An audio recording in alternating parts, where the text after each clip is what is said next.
Hey, everybody. Welcome to the Jim Masters Show, Entertainment Lifestyle Variety Talk Show series. Hope you guys are doing well. Look who our special guest is. Yes, we actually got her. She's so busy. This was really, really amazing to be able to get her during this very busy time. She's on the cusp of actually going to see her family back home in Alabama for the holidays. Anna Marie Dobbins, actress extraordinaire, also a brilliant choreographer and dancer. She is in everything right now. We were just talking behind the scenes.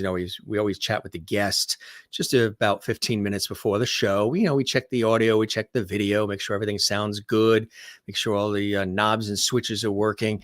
And she was, telling me about how busy she's been and how incredible it's been for her. And, it's going like this. The curve for her career is going incredible. She's a rising star, but she's on so many different things right now. If you turn on your television, you will see her on something, which is great. She is a leading actress on Hallmark, Lifetime, GAC, Great American, which is another fantastic TV network, and many others. You've seen her in a lot of the movies, especially a lot of those Christmas movies.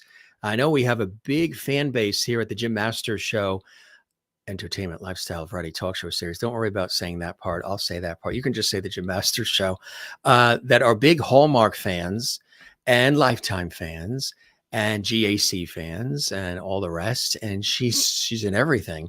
Matter of fact, one of our viewers said that she's on with the Christmas special that we're going to be talking about, the movie, in just a second. Tonight as well on GAC, and that's this one here, A Royal Christmas on Ice. This is very exciting because this is brand new.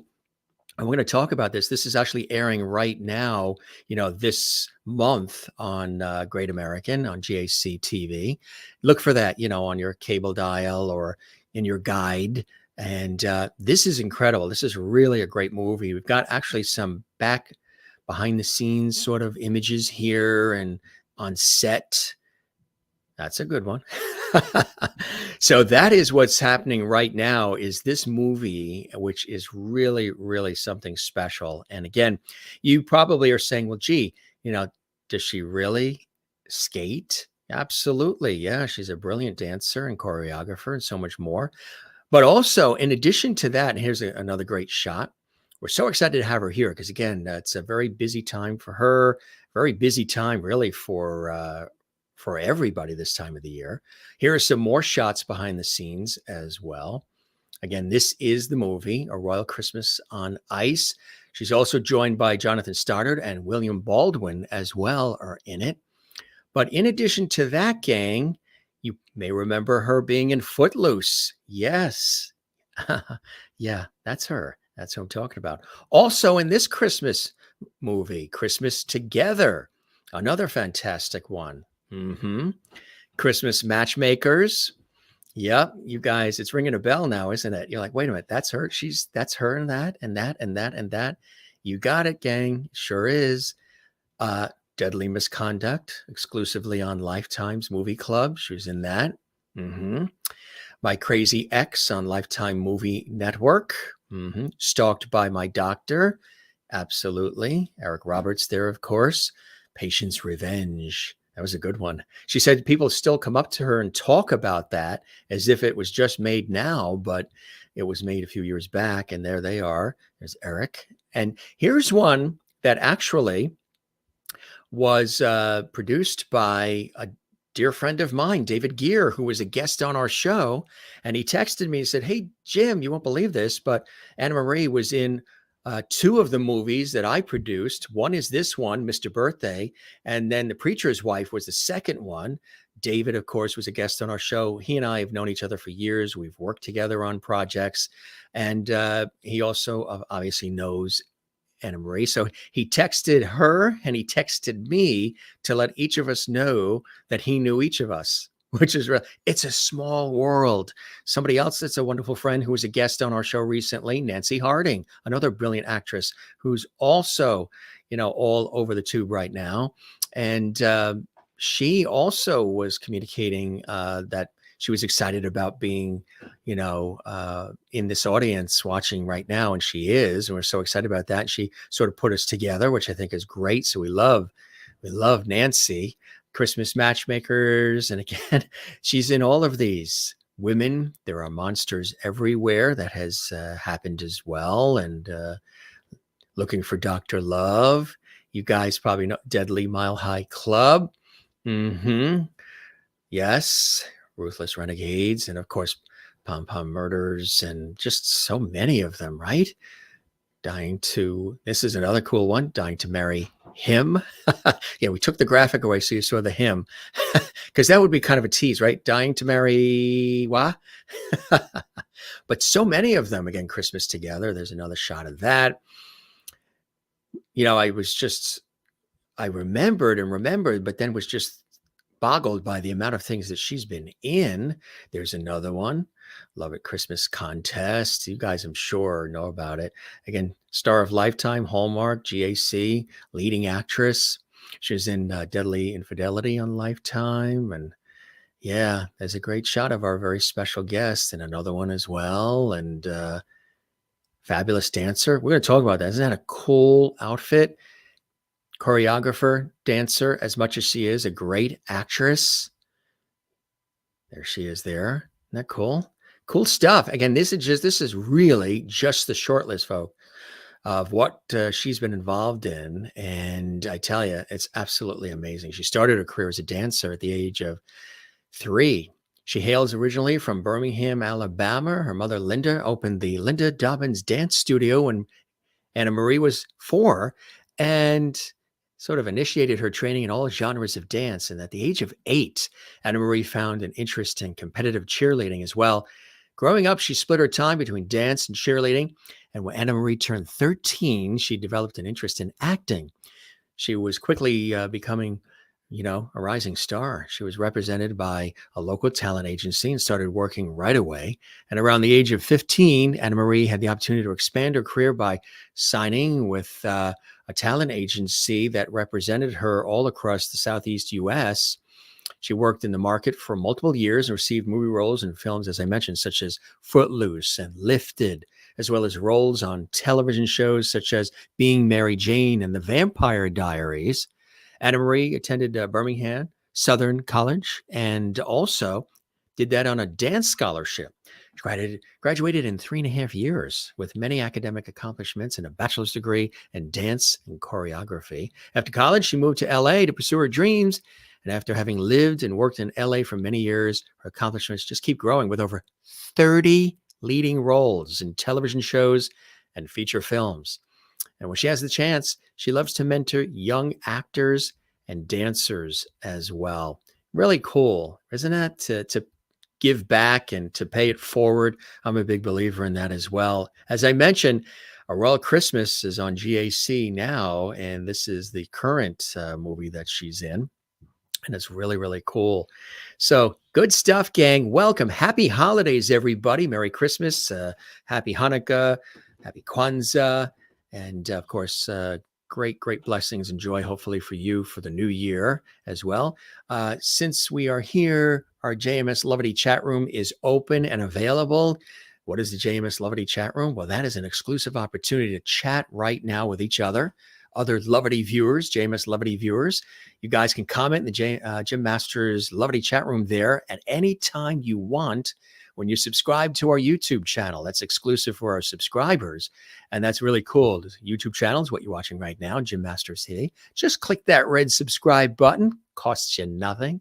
And click the notification bell so you never miss any of our alerts about our episodes. And when you subscribe to the show, you know what happens? You get to comment in the JMS Lovity chat room right here and right now.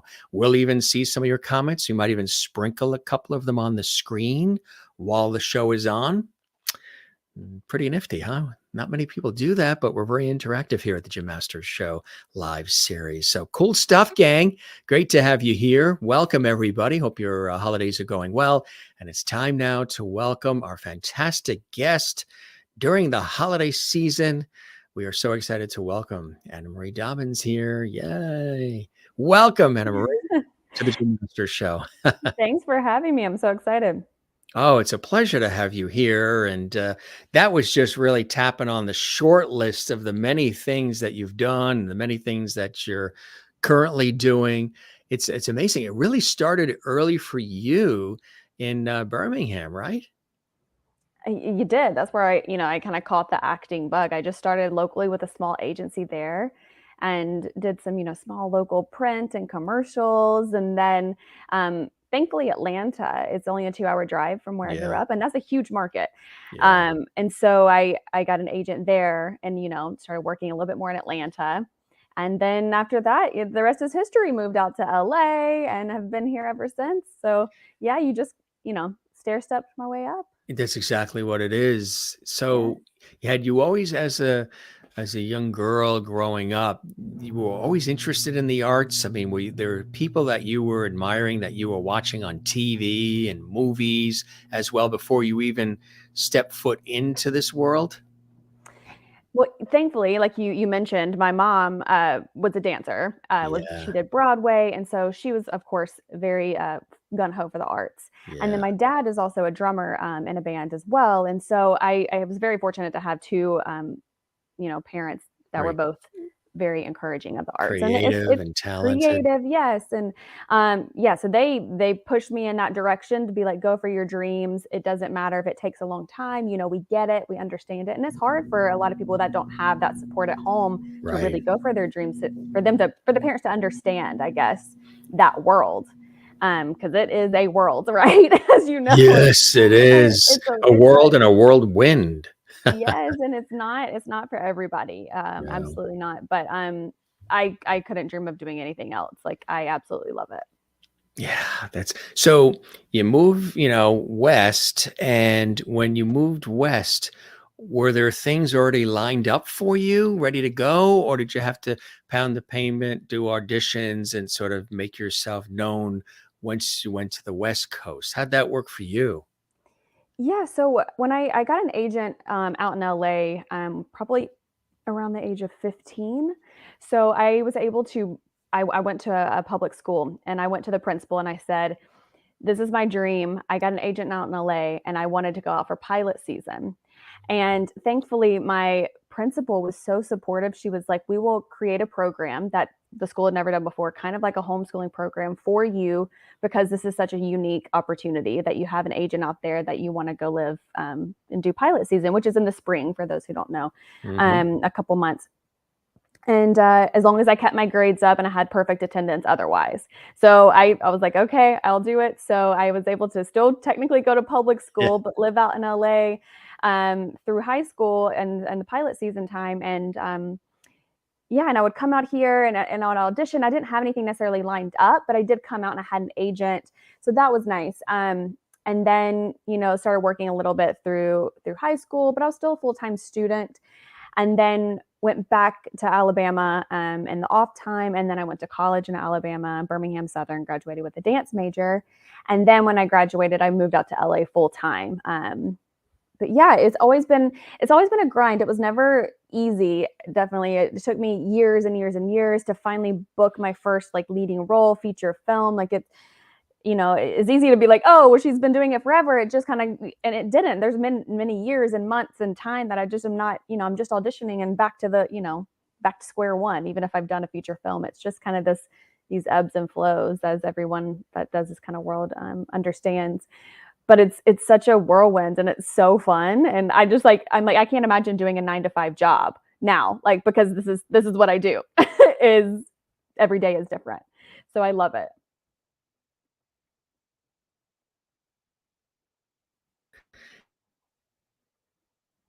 Right. You really have to have a passion for it. You have to really love it, because I've asked a lot of people this question, and some people have been doing it for years. I'm like, so do you recommend people who are going into these industries to be 110% in? And most will say something similar. They'll say, if they're 50% interested in going into these lines of work, but the other 50% is they want to be an accountant, be an accountant because you Absolutely. have to give 110%, Yeah. you And you have know. to be ready to be on the go. Like they can call you and be like, "Hey, we need you tomorrow in India." Like the girl that we booked for the lead, backed out or whatever it is. It's just such a ups and downs, and but now I appreciate it. But at the beginning, and especially growing up in it, it's hard as a kid to understand, what do you mean it's another no and it takes so long to get a yes before just that type of, but it's so good for you. And it made me have really thick skin as a kid and as an adult, and appreciate the bookings that much more. And so, yeah. Yeah, that's the key. So when you went west, what would you say might have been like one of the first big breaks for you, an opportunity that sort of came your way that opened the door to all the rest that's been coming your way?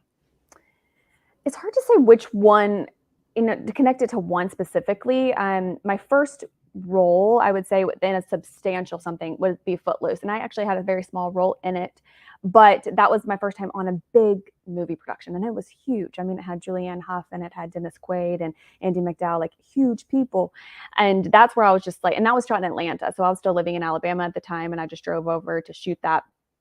Um, and after I got off that set, I was like, I'm going out to LA. Like this is it. This is what I want to do. It really gave me the bug. And then when I got out to LA, I had a bunch of different small roles and different things like being Mary Jane and a bunch of different TV shows. And then my first leading role was Stalked by My Doctor, which was with Eric Roberts on Lifetime, and that was shot about probably 7 years ago now. It's been a minute. But man, what a fun role. I got to play a character that had a fun twist at the end, and to get to play with a legend like Eric Roberts, who's been in 1,000 things, and he's so experienced and he is lovely human. I really dedicate a lot of my work, or thank him for a lot of things I was able to do, because he got me signed with his agent.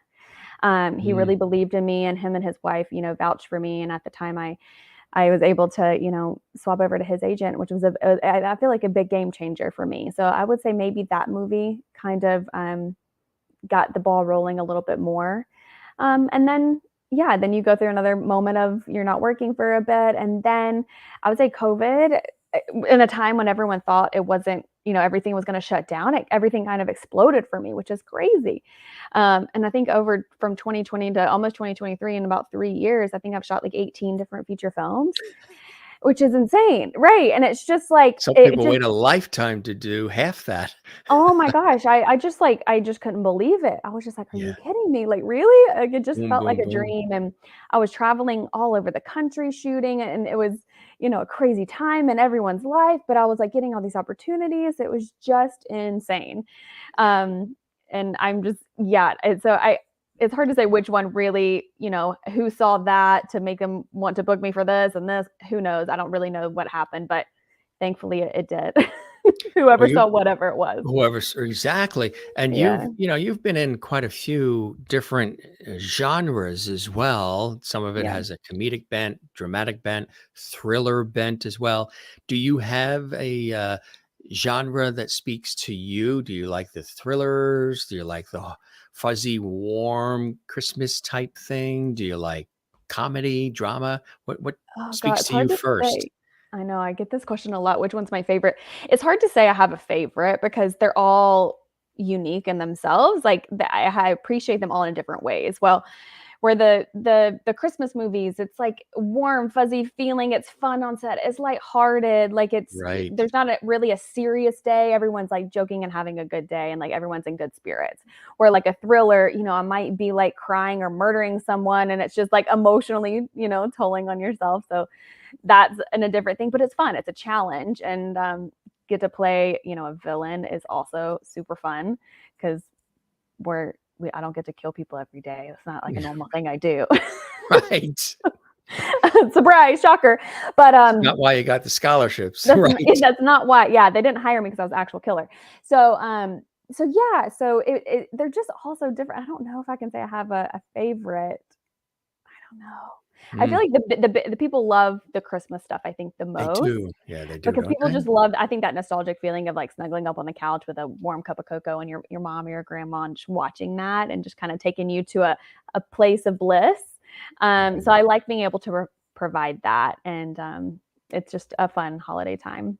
Yeah, and these networks like Hallmark and Lifetime and some of these others, GAC, of course, too, have Yeah, really created such a niche now for this kind of movie where yeah, people are, they're really addicted to it, and they're excited about it, and there's groups talking about it, and right. there's a fan base for it, and that they don't want to miss any of them. They're watching these things, a month or 2 months, 3 months in advance of even the holiday, which is really Yeah. Yeah, I think cool. they start streaming, like GAC started streaming Christmas movies, some of their originals in October, like right after, actually right before Halloween. And Halloween. yeah, so they were like, forget that, let's go. Like, and people are like, they're ready for it. People are Yeah. all about let's snuggle up on the couch, and I'm all for it. I think with everything we've been through the last couple of years too, people have really when Christmas comes around, they're like, okay, bring it on, bring it on. And they don't even mind the Christmas music starting earlier on the radio or Yeah. wherever. I think it's great. It puts people in a good spirit and a Yeah. good mood, and just makes people happier, which is what we've needed too. So these movies are a perfect part of that whole thing. Like this one Yeah. here that you're starring in, A Royal Christmas on Ice. Congratulations! Tell us Thank about you. this one, because this is people can see this right now. Yeah, this one was so much fun. We actually shot it about a year ago in February up in Buffalo, New York. And it was my first time actually filming in actual snow. So that was that Yeah, was that was Buffalo, a right? Buffalo, and it was freezing. It was February, and it was right after they had a big blizzard, and so we had to delay the Hmm. shoot. And so for them aesthetically it was great because there was a ton of snow, but for unfortunately for us as the actors, we were shooting in that, so it was freezing. And then not only were we freezing, for our scenes, but everything else was in an ice rink, so just the whole time I was freezing cold. I just felt like I couldn't thaw out. But it was so much fun. I started with Jonathan Stoddard and William Baldwin, who are both fabulous. Chris Collins also was in it. So it was a fun, lighthearted film. I play an ex-Olympics figure skater who gets some bad news. She trying to start over. She has a figure skating club. She teaches children, and then someone tries to come in and buy the rink, and so she's going to put her out of business. And then Mm. there's a lot of, of course, love along the way, and Drama. fun twists and turns and drama. But it was a lot of fun, and people actually asked me, "Did I figure skate?" And I said, "No, no, I don't, not at all." The director called me on one of our first pre-production meetings and asked me what was my figure skating skills, and I said, I can skate from about point A to point B. That's Yeah, about it. just enough to Just enough to to fake it. And he was like, "Great, we'll get you a double." And I was like, "Perfect." So I so they have a got you a double, huh? so I Wow. have a fabulous double who does all the fancy stuff. That's not Yeah. me. But I am a dancer, so we were able to do some fun shots of my upper body spinning and things, because I can do that part, because that's a lot of Right. ballet.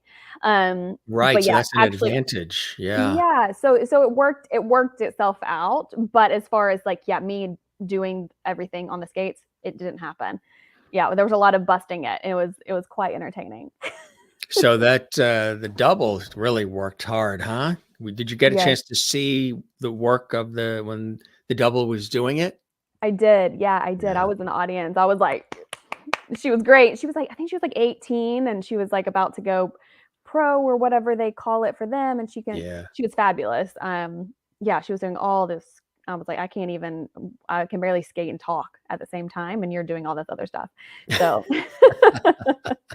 but it was awesome. It was so cool to Well, see I people tell in you, their even element. I thought that it was you doing it, and Well, I great. think That's a lot of good. people probably do. They probably didn't know this about the double, and just because of being a dancer and choreographer, and just having the athletic prowess that you have, which is really really good. That oh sure, that look at her, that looks exactly like her. That's got to be her. It's very convincing. Well, great. They did their job. They pulled it off. Thumbs up for Yes. them. It wasn't Yeah. me. I didn't do any of it. Yeah. But yeah, it's not me, unfortunately. I wish I could skate. I think I figure skated when I was like 3. Did you? I did, and I had, a cute little costume that my great grandmother, she like handmade for me. It like sewn on all the sequins, and I won like a gold ribbon, and I was like so proud of it. When my parents moved, I found like my little figure skates from that. But again, I was like 3. I was like, can barely do anything except for just like glide. But they gave me a gold ribbon, so that was great. I won something. But yeah, Wow. that's my figure skating experience. That's so cool. But there are some people like a friend of mine is Paul Green, who's in a lot of the Hallmark movies as well. He was in When Calls the Heart, played the Hmm. doctor, and a lot of Yeah. different things. And he was talking about, this genre of all these Christmas movies now and how, beloved that they are. And you've been in quite a few of them. Christmas Matchmakers, another one. Yeah. Yeah, Yeah, I think that one was shot, that one we actually shot in LA. So you that one did. was the reverse of what I went through. That one it was like 90 degrees out, and it had to be like, "Brr," it was freezing, and you're like sweating with all these layers on. So I don't know which one I prefer, if I prefer to shoot in the heat and pretend or actually be in the cold. They're both, they're both trying in different ways. But yeah, that one I co-starred with Andrew Rogers. He's fabulous. He's also super busy all the time. And yeah, so proud of him. And that was with Vivica Fox as well. I've done quite a few films with her. Yeah. And she's a legend. She's amazing. Absolutely right. Absolutely. I mean, you mentioned Footloose, and of course, people remember the original Kevin Bacon and everybody. But Yeah. when you had the opportunity for that to come your way, just that franchise alone is so, Yeah. beloved. You must have been pinching yourself then too, huh? Oh my gosh, so excited. And to work with people like Julianne Hough, who's a huge dancer, and Kenny Yes. Wormald, these are just like legends in the dance world. And so it was exciting. It was so exciting just to be a part of a franchise that was iconic. Yes, absolutely. You also mentioned some of the sort of this genre too, Deadly Misconduct. Tell us about being in that one. Yeah, that one, I'm trying to think where that one was shot. I think that was shot in Oklahoma. Um, Yeah, I play a defense attorney, so a DA, and that was a fun role for me. That was the first time I got to play on like kind of like the legal side of things. So there was a lot of research and homework I had to do to figure out a lot of the terminology. I had no idea, but she was getting framed, and so that she had a lot at stake. There was a lot going on, and that one also had a fabulous cast attached with it. And so that was a super fun storyline that had a ton of twists and turns. So if you haven't seen it, I don't want to give it away, but you should check that one out. That one, when I was reading the script, it was a page turner the whole time. I'm like, oh my gosh, oh my gosh, oh my gosh. So it was super fun. You have this knack to really take on whatever it is that they're, bringing your way, and even these roles are very, very convincing. You know what I mean? You think you really are that person, like in this. Yeah, and Pom Pom Murders. That one was so fun because that one, I love anytime that I'm able to dance and act, and I got to, dance with that one. And that one was so we actually had a lot of rehearsals prior working on like the choreography. So it was just being able to kind of step into my element in two different ways, the acting side and the dance at the same time was so fun.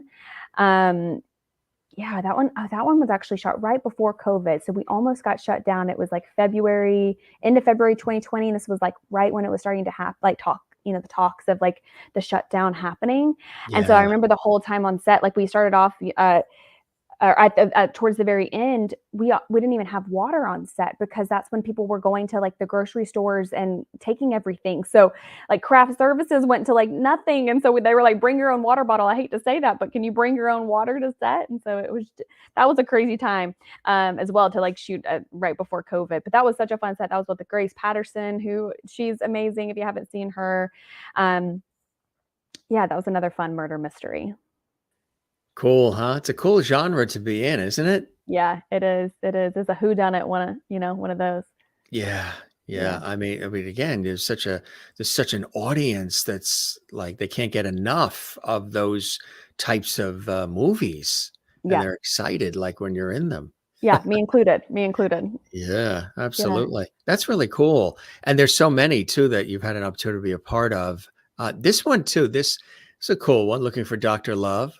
Yeah, so that one hasn't come No. out yet. So Yeah. that one's I don't think they have a release date yet, but that one I co-star with Julian Shaw. He's fabulous. He's from Australia. And that was Peter Foldy wrote it and he directed it. Um, I think that one was shot. That one was shot in a little town of Guthrie, Oklahoma. That was my second film in Oklahoma. There's a lot of filming being done in Oklahoma Oh, yeah. because of the tax breaks, and people love to, they have the small town vibes, which are perfect for Yeah. this. But this is your fun rom-com, about a divorced single mom who is down on love, and she kind of runs into an old flame and things spark, and it's so fun. I can't wait for everyone to see this one. That's going to be a cool one, huh? And it Yeah. looks like was he a radio DJ or? Yeah. So he's called Dr. Love, and he is a radio DJ. And she's heard him on the radio, and she's like all about it. And then she finds out that it's actually a guy she went to high school with. So yeah, there's Looking some for fun Dr. twist in that one. Love. Looking for Dr. Love. Don't touch those radio dials. Don't. Yep. That's cool. So that's coming out. That's going to be coming out. Something to look forward to, huh? Yes. Yeah. I don't think they have a release date yet, but I would say in sometime in 2023. Keep your eyes open, folks. Keep Yeah. your eyes peeled. And I was talking about, our mutual friend, David Gear, of course, the fabulous movie producer. And we've known each other personally for several years. And here's one of the ones that you were in, right? That was his baby. Yeah, that was Mr. Birthday. We shot that one in Rhode Island. Rhode And again, it Island, was yeah. with Eric Roberts. I think I've done 4 films now with Eric. Thankfully, it was amazing. And Jason London. I mean, just people that are iconic and have been in this industry forever. So just to work with people who, you learn so much just being on set and being around those types of people. And I've just been so fortunate to have those types of mentorships, on set and get those connections. But yeah, I actually play a janitor, which is hilarious. So it's a comedy. Yeah. And we shot that one in Rhode Island, and it's out now. I think you can get it on a lot of different platforms like Amazon and video on demand. And I don't want to misquote, but it's out there. You can definitely reach this one. What was it like working with David and the crew and all, huh? On this one? Yeah, they're so fun. They're such a Yeah. laid back group, and they're so personable. So you really get to know them. A lot of times when you're on set, the producers, rarely are they even there because they're working on other stuff. But they're very hands-on, and they want you to feel that kind of family feel. And they're very good about that. And, we stay in contact with everybody and they check in, and yeah, we've been able to become really good friends, which is great. That's cool. And then The Preacher's Wife too, right? You were in that one? Yeah, so that one's coming out. That one's a fun thriller with Vanessa Angel. Yeah. Yeah, so she's amazing. If y'all don't know who that is, you should look her up. She's in everything. But I got to work with her, so she's a legend in herself. And yeah, that's about a couple who moves to a small town and things kind of go awry, as they do in a lot of thrillers. So it's one of those fun thrillers that keeps you on the edge of your seat. It's a whodunit, type of thing. And my character is a problem solver, and so she's gonna get down to what happened. Very cool, huh? Yeah, yeah. That's another one to keep an eye out for. Is this Yeah. really amazing? I mean, like I said in the beginning, there's so many you've done. There's several that are out. And then there's all of these things that are sort of like in the can that are coming out. And then, I mean, your 2023 is probably already, the calendars are probably already filling, huh? It is, thankfully. I know. Me, it's one of She those is very things. grateful. She was telling me that before we went live on the air, gang. She's like, I love all of this, but this industry is a roller coaster and up, down, up, down, up, down. And it's all this, it's the Yeah. blood, sweat, and tears and the toil and really loving it. You're very grateful for everything that's happening, aren't you? That's very refreshing too. Yeah, it's just I also want to be realistic that, you can see the glitz and glam, but there is a lot of downtime in between things that you can easily, get yourself in a downward spiral, but then it's just like you just have to turn around and then everything changes in the next day, it's so crazy, but God, I freaking love it. I just am such a nerd for this world, and I'm so passionate about what I do. And so anytime I'm able to do it, I'm just so fortunate and blessed that I'm able to actually pursue my dream and be a working actor. Because I know so many people that like, and I'm sure you do too, that I've, moved out to LA or New York, and they try, and it doesn't, come to fruition with them. And so I'm just so fortunate that I've been able to do even half of the things I've done, but Yeah. I want to keep going. I'm not Yeah. ready to settle, but I am very fortunate. Yes. Do you lean television, film? I mean, is there a category that you prefer more, working in television, working in film, or are you just, I'm an actress and however the work comes, I'll take it, whatever format it's on, whether it's streaming or it's television networks or it's, film, I'm all in. As long as I'm able to tell a story that I want to tell, I'm Yeah. happy. Um, I wish I was able to say that I can, I just want to do films or just want to do TV. It's just kind of whatever comes your way. We as actors don't really have super control over the auditions that we get or the opportunities a lot of times. And so it's just whatever's presented to us. And if it's a story I want to tell, I'm happy to do it. I don't care if it's TV or film. There's good and bad in both. The TV world, it's consistency. You could be on a show for years and years and years, but also that could be redundant at the same time. And then TV and film, you could shoot a film and then, that's fun, but then you're done. And then you're waiting for the next project, but then also that keeps it fresh and you're doing so many more opportunities and characters. So it's hard to say because there's goods and bads in both. And I'm just happy to be working and telling stories and doing my craft. Yeah, which is really, really cool. Have you done any writing? Does writing interest you? Writing some of these plots and some of these, Yeah, some of these what? shows? I don't have the writing bug. I have a lot of friends that do, and they're like, "Why don't you just write? I feel like you would be really good at it." I just don't have that bug, and maybe at some point in my life and career, I'll want to sit down and just put pen to paper. I just don't have that right now. I am producing. I'm working on producing, so I've started that. And then I would love to get into directing a little bit more. I've directed a little bit. So there is some of the other side of the camera things that I am interested in, but not necessarily the writing side. That one, I haven't caught the writing bug. Not yet, right? Not yet. But Maybe. maybe directing, maybe, you never know, huh? Yeah, directing and producing. Yeah, I'm super excited. I'm working on a TV show right now that I'm producing. So that's very exciting. You are, right? I am. Yeah, I can't say too much, Yeah, right. because there's a lot of works right now, Still that but it's coming yeah, together.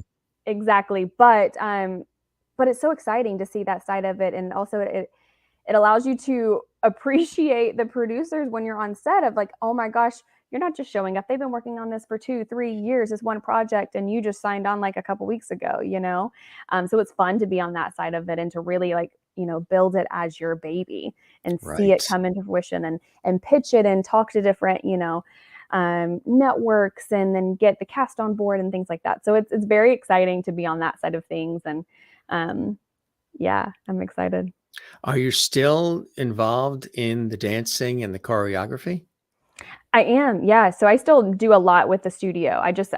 I was born and bred into it. It's like my heart and soul.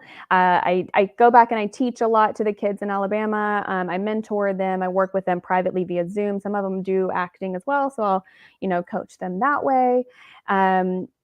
And yeah, they compete at competitions, so I'll go to competitions. And yeah, a lot of it is like mentoring because I am in LA, and so it's like talking to the parents about if you want to do this, how do you do that, and getting them set up on this journey because it's a journey.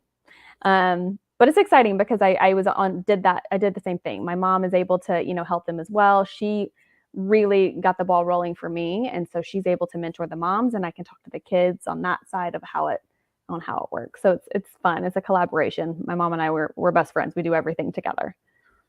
Yeah. I mean, she's really been a tremendous source of inspiration for you, huh? Yeah, absolutely. So the kids that you're talking about, have they seen you on television and in these movies? They're like, that's you. They do. It's so funny because a lot of them I've known since they were like 3 or 4 before I started acting. And then to see me on TV now, they're like, wait, what? And then you come back and it's just, it's just a little different. It's like, wait a second. And then some of them, that's all they know of me. And they've only known me since I've been out here in this world. So to them it's a lot more magical. When I come back in town, it's fun. They want to just sit and talk to you about everything. Like, how does Oh, this work? And how does that work? And, yeah. Huh? but it's so fun to see them so curious and want to know, and that they're genuinely interested in what I do. And I just want to talk to them as well, because I just love it. I just want What's to it? share. It's fantastic, right? What is Yeah. it? You never know sometimes who's watching and whose lives we touch doing the work that we love. And it's such a beautiful thing when you have an opportunity to come across people. I'll Yeah. be in a supermarket and I'll get the same thing. Sometimes I'll see a husband and wife going around the corner with their shopping carriage, and the wife's like, Harry, I think Harry, and I'll be like, hi, I know, and they're right? afraid to come up to you and they're afraid to come over, and I'm like, hi, I'm very approachable like you are, Yeah. and Yeah. saying, hi, how are you? And she's like whispering to him, and eventually somehow the carriages meet in the same aisle or something, and like, hi, how are you? And they're relieved that you're Right. friendly, and it always seems to be like when I have a baseball cap on, I'm unshaven, 5 o'clock shadow, and I've Right. got sweatpants on, and I'm at Home Depot getting wood. Right. That's when the people find you. And it's like, no, That's what they no, no, find no, you. no. Yeah, Yeah, or right. in the Exactly. supermarket, but it's all beautiful. It's all fantastic. Yeah, Um, it's so fun. there was a really incredible story that Julie Andrews, the extraordinary Julie Mhm. Andrews, shared recently, and I thought it was really funny. She talked about her daughter when her daughter was a little girl, talking about some of this recognition stuff. And they were, maybe they were in New York or London.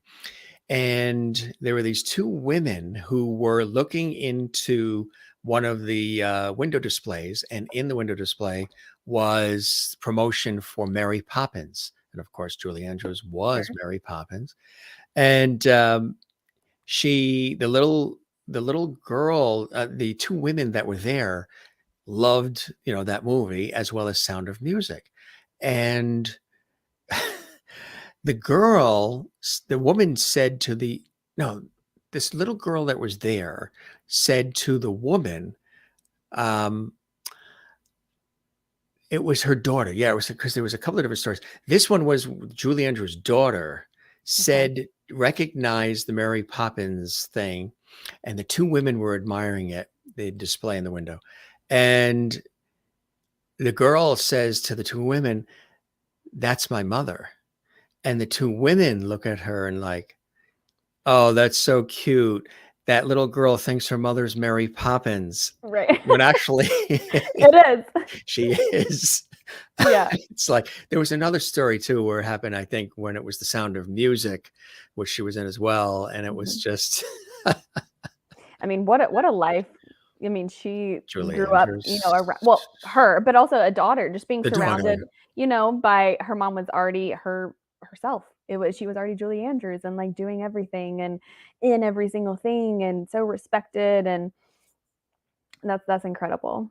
I can't imagine. Who are some of the folks, through the years that you've admired, that you've looked up to, that you saw on camera or on stage that have inspired you?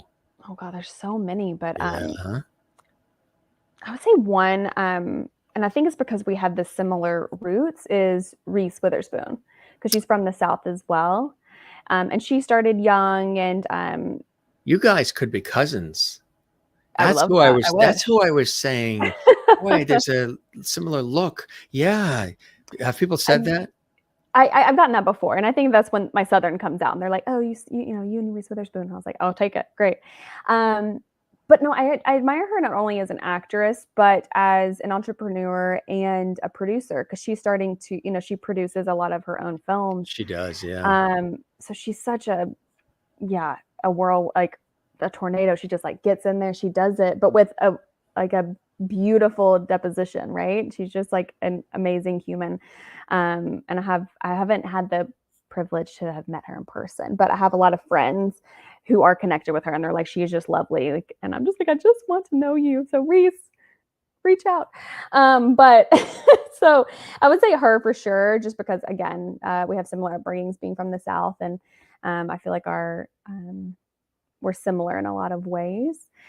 I love Jessica Chastain. I love everything that she's in. I think she's an amazing actress.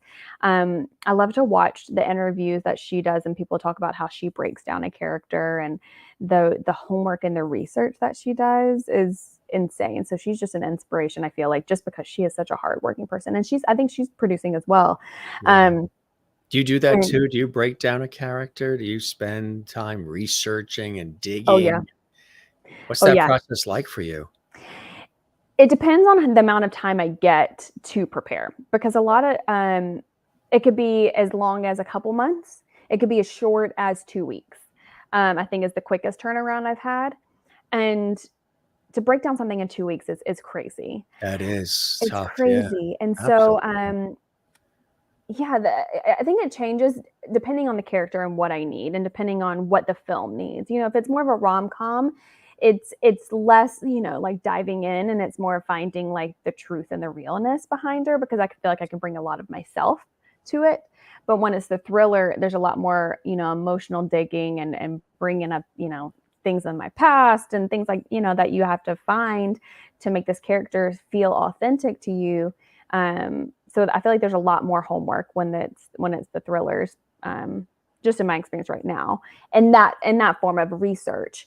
The comedies are so hard in themselves, because comedy, as you know, it's all timing, it's pacing, they're so hard, and they're so underappreciated. I feel like people think that comedy is so easy, and it's actually, for me, it's so much harder than performing a drama, because you have to hit the timing on, and sometimes you think what you think is funny, and the time you think is funny, the audience doesn't think is funny. And so, or the director, or the crew around you, or it's just, there's a lot of give and take with comedy, that I still there's so many twists and turns that you have to find within, like, one page of dialogue, that it's still, I just feel like it's so much harder to me than drama, but everybody's different. No, a lot of people say that too, and a lot of people that come from the dramatic world who take on comedy have said that, and a Mhm. lot of people who are comedians as well also say that comedy, it's all about the timing and the Yeah, wittiness, and just really being able to deliver the line and the expression, and right. there is something to it. And there are people who are naturally Sure. born funny. I mean, they've just always been, funny. My father has always said to me, Jim, you have an old soul, and Jim, you should have gone into comedy because I'm always looking for something humorous to break the ice, to sort Right. of lower the temperature in the room when the room's on Yeah. fire and everybody's going nuts. I'll Yeah. come into a TV studio or whatever it is to do work, and they're all going crazy. Oh my God, the light didn't work, and where's the tape? And and I'll throw something funny about what's happening, observing it, and all of a sudden they'll be laughing, and now it's all equalized. It's not as dramatic as they thought it was, and Right. everybody's like Yeah. de-amped. That I'm energy the is same way. I'm the same way. My family's very sarcastic, and I grew up being, very sarcastic. And I feel like sometimes if you don't know me, and you hear like, what does she just say? yeah, But that's just how, like, I communicate with people. I love to, like, dig people, and just see how far I can take it with you. Especially on set, like, I'm pulling pranks and stuff like that. Like, I just love that community that you can build. Um, in comedy, and sometimes if, like, you're funny in real life, it doesn't always portray on TV. And it does, right. it's an interesting thing that you have to find there's a different comedy that works in real life humor than it does on TV, and Mhm. timing and things like that. So, man, I actually was at a Q&A with Mila Kunis for her new film that was coming out, and she was talking, someone asked her a similar question on how do you break down a character, and what did you do for this role, and they were saying, or she said that, I break down every character the same way. I've done it for everything. But she goes, what irks me the most, and what she was like, what I want to see, which I agree, is I want to see a comedy win an Oscar, because you don't Yes. see it. Everybody Yeah. wants to have these dramatic moments and these gut wrench stories and stuff, but a lot of hard work goes into comedies, and people just don't realize it, because they think it's just, a throwaway. And she said it, and I was just like, gosh, she's so right, because it's such hard work. It It's so hard. really is, right, Yeah. absolutely. Because usually the comedies, it's a constant energy that's going throughout Yeah. the Yes. movie, Yeah. and that level has to be maintained, if not exceeded, throughout it. And almost like topping the last line. And that's not always easy to master, you know? Yeah. Yeah. I still train. I mean, I train to this day. I'm a big believer and you have to keep working and training, Yes. and growing as an artist. And I still train to this day and I still work on it. And, all aspects of, my career, the drama, I work on the comedy, improv. Improv is so hard for me. It's something that I really have had to work on. Um, and it's interesting because some people can just, fire that away right off the bat. And I'm like, I'm so personable. I can talk to you all day, but ask me to improv in character. Woo, I have to think about it. I have to really be ready. So that's something I'm constantly working on in my craft is improv. If I had to admit to something, it's that.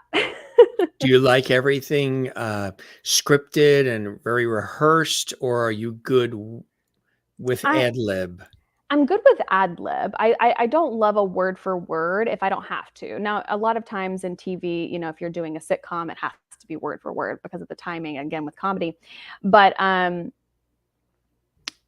with a lot of the films, I love to be able to freely speak as I feel a character would speak, all within the same context. And so that way it allows you to just relax and be natural. And a lot of times directors love that. And then sometimes Yeah. they don't. So it depends on them. But if I had my way, I would want to be able to ad lib and speak, close enough to the character that they wrote out. How about memorization? Are you good with memorization, remembering all the lines? Because that's a lot. That's a skill to memorize lots of pages of dialogue. Yeah, I get better at it every single time, and I think that's just because of years of work and thankfully working on set. And what people don't realize is a lot of these films, like because of modern technology, back in the day, you would shoot a film for months, and Yeah. a lot of Avatar and all these big special effects movies. Yeah, you need that time, but a lot of them. I think we do in 2 weeks, 3 weeks. Like it's really, really fast. And so you're shooting like 20 scenes a day, which is so it could be like 30 pages of dialogue. So you're running it. It's like a soap. It's like a play. You have to be Yeah. able to to have it off book, and it's just one of those things that you just have to practice. And I'm getting better every single time. And sometimes it comes more natural depending on the character too. Sometimes it's like, oh, this is something I would say all the time. The same makes sense. It's easy peasy. I'll have it in like 10 minutes. And then sometimes I'm drilling it over and over right until we are like walking on set. I'm like nervous, once I get there. But thankfully, in the movie world, you can cut, Yeah. retake, go Cut, again. retake. Exactly. Yeah. Have you had times where, oh, I'm sure you probably have. I've had it with some work I've done where this was what they're going to shoot. This was what the script was. So you're sort of memorizing it. You're getting the character down or whatever you're going to do. Even me being, Jim Masters as a host, maybe in a TV commercial or whatever it is. And then while you're there, everything is flipped upside down and there's rewrites happening. And so you sort of had an idea or thought of what it was going to be. You had these lines memorized and throw it out the window because right on the spot, that's being completely rewritten in front of you before your eyes. Yeah, I feel like that happens all the time, especially when sometimes you get to a location and they think it's going to go this way, and then they get there and it doesn't have X, Y, and Z. So they have to change it because it doesn't make sense to the story anymore. And so they're like, okay, well, now change this and this and this. So you have to be able just to kind of, memorize everything, but also let it go, which is a hard concept, especially when you've prepared this material and you drilled it. Just to be able to be like, okay, fine, I'll just let it go. But it's such a good exercise, and I'm working on letting it go because I like to control a lot of things in my life, so that's something I'm working on.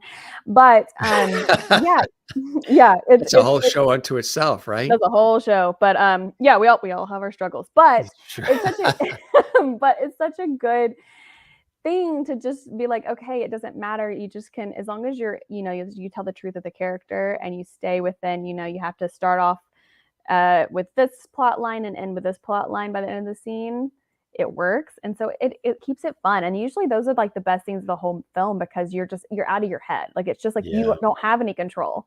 So a lot of them have turned out to be like amazing scenes done that way. And it's not because anybody wanted to, but because they had to.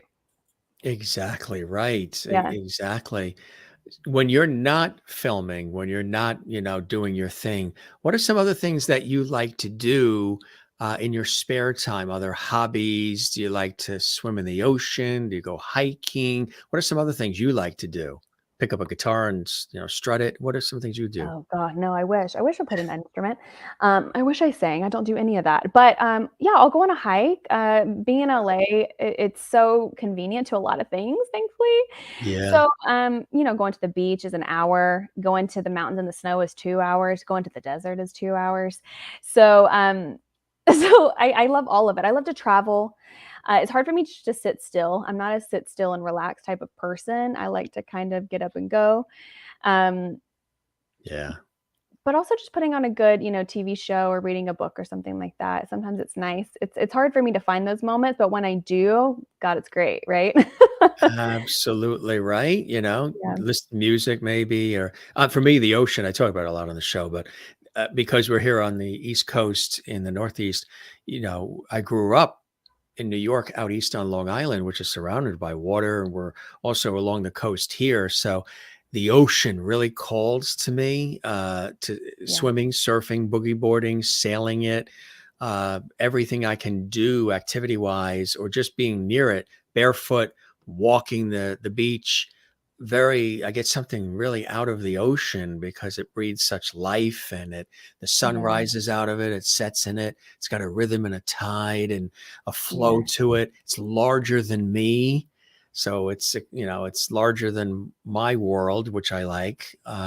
So I yeah, don't have to, there's no control of any, you can't control the ocean.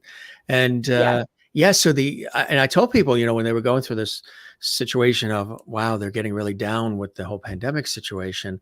Um, what do we do? It seems like the world is coming to an end. Everything they knew and loved is disappearing. I said, go to nature, go to the ocean, go to the forest, get out there and breathe air, plant a garden, whatever, ride a yeah, horse, whatever it takes, get around animals. And because they have no idea about pandemics, or they don't know any of this stuff yeah, that's going on in human world.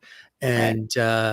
And that's very settling and balancing to go to something larger than yourself and all the Yeah, chaos, and you can I sort of just agree. give the power over to that. Yeah, no, I totally agree. I try to get outside as much as possible. Again, just sitting inside, and especially because I live in a city, so inside space is they're all usually compact.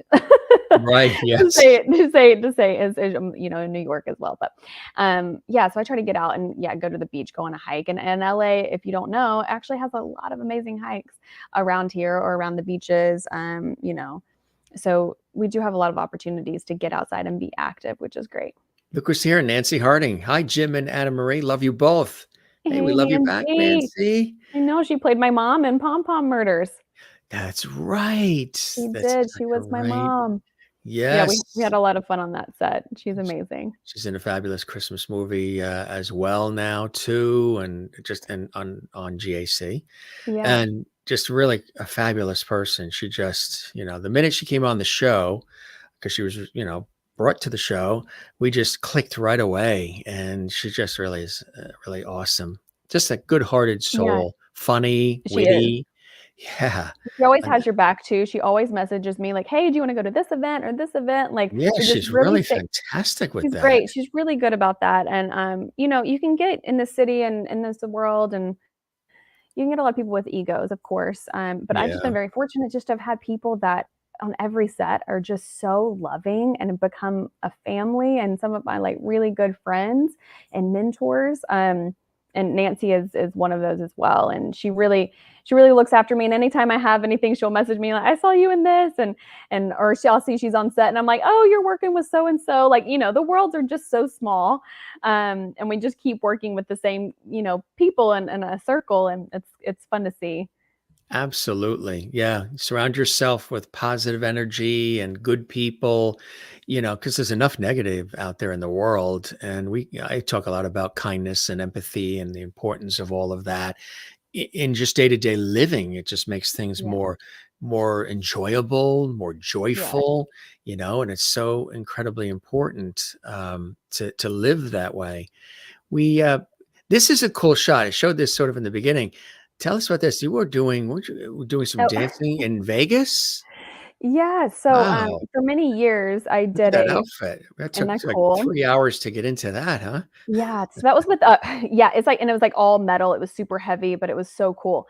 That was at the Aria Hotel. I would do their New Year's show every year, which is Ah, this spectacular show, this multi-million dollar show that they would put on for their high roller guests the big, that yeah, had, I think, yeah, the big dogs who yeah. had spent, I think you have to spend so much money a year in their casino to even get invited to go to this New Year's thing. So it was, I mean, it's up there. And but yeah, so it was a different theme every single year. And I think I did it for 3 years up until COVID. And oh hi. You're Hi, now hi a Marilyn. Lovity. I'm a See? levity. We were Yeah, just talking about levities. But so yeah. yeah, so it's a fun show that I did in Vegas uh at the Aria Hotel for New Year's, since we got to bring in the New Year's, and what better way to, celebrate than be in Vegas. And it was really cool. Isn't that cool? That's a great opportunity and great way to, share your dancing prowess. And this is Yeah. a cool shot too. Where were you here? Yeah, so that one was actually for a, sporting goods store called Hibbett's. I'm not sure, Oh, okay. Yeah. um, but it's kinda like a Dick's Sporting Goods. It's in the Yeah. South. But yeah, so it was a for their clothing line. But yeah, that was in Birmingham, Alabama. That was a while ago. But yeah, so I still have my agent, who's one of my best friends now, in Alabama, who every now and then they'll be like, "Hey, this company really wants to work with you. Will you fly home and work with them?" And Hmm. anytime I can go home and work, I'm like, "Absolutely, like why not?" Um, and then that's actually at my mom's studio at Linda Dobbins Dance. That's one of our dancers, Alyssa, who's fabulous. So when I go home and I teach to them, and it's so fun to see them grow, because I think Alyssa, she's now a senior and she's probably like 13 or 14 there. So, a lot of these kids, they're like my family, they're my little sisters, and I get to really, Yeah. or brothers, and I get to really mentor them through this journey. That's It's just so a lot of cool. fun. Right? Absolutely. It's so cool. And it's a wonderful way to express yourself too. It's dance is a way to express in the arts. And it's sort of, you have the acting and the demands of acting, but then you can go into the dance and it's so physical and you have to be mentally really in the zone and focused, and the physicality and the beauty of it too. It's a fabulous way to express yourself, isn't it? Yeah, it's so, they're both a release, like you were saying, in different ways. Where acting is a lot of, you can dive emotionally in, and the other one's more like a physical emotional release, for me. And so for me, I have to have both. Like I can't just do one or the other. I have to, balance out my time. I still go and take classes. I still, like I said, teach. I still choreograph. I'm still very involved in it. Just it's so fun for me. It's such a great, not only just exercise, but mind and body, everything. That's what's really important. Yeah. So when you're, what is a typical day like for you? Is there a typical a day, or does it change with the wind? Is there It's every day is so different.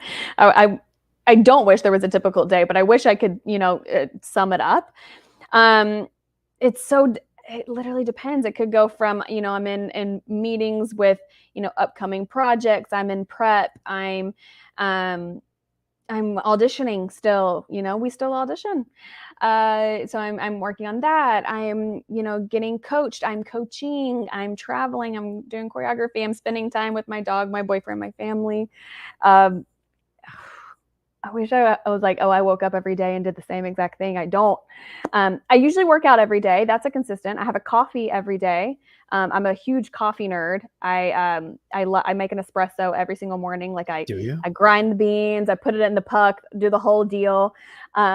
It's like my morning ritual. I clean every single morning. That's also my morning ritual. So like I wake up, I clean. That's my zen moment. I make my cup of coffee, and then from there the day can change. You can change on a dime, right? So as the phone Yeah. rings. Yeah, but that's the consistence. Yeah. Do you like the traveling? Sometimes you have to travel on location with some of these shoots here, there, and everywhere, whether it's across the United States or Canada or elsewhere.